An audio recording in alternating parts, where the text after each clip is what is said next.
नमस्कार आउ एक नुआ भिडियो आपण को स्वागत। बड़दिन छुट्टी किपरि कटाइलु वर्णना करी सांग निकट को पत्र किपरि लेखा जाए ताहा आमे एही भिडियो माध्यम रे जानिबा।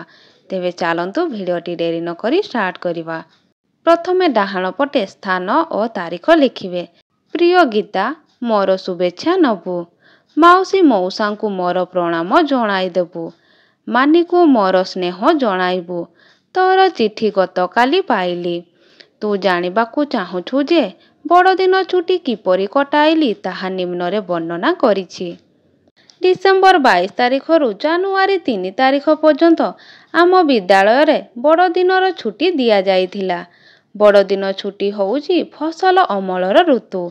एही समय रे चासी भाई तार सुनार फसल को घर को बही आनी थाए। मु मध्य बापांको सांगरे मिसी बिलकू जाइथिली। धान खेतरु धान बही आनिबारे मु मो बापांको सहाय्य करिथिली।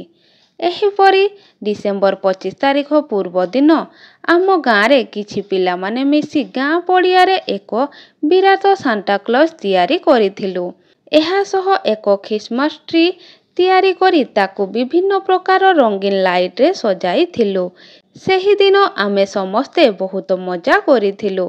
एहा परे आम गाँरे एक पिकनिक बस रो आयोजन करी किछि लोक मिसी पुरी बुलिबाकू जाइथिलु। समुद्र रे गाधेइबा महाप्रभुंकर दर्शन करिबा अनुभूति थिला नियारा। डिसेम्बर 31 तारिख दिन आमे परिवार और बंधुवर्ग मिसी एक बनभोजीर आयोजन करिथिलु।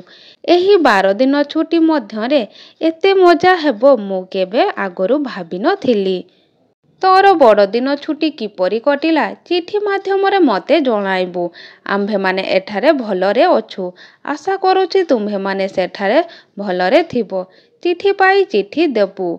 इति तोर सांग लिपि। एबे तळे लेखिबे ठिकणा।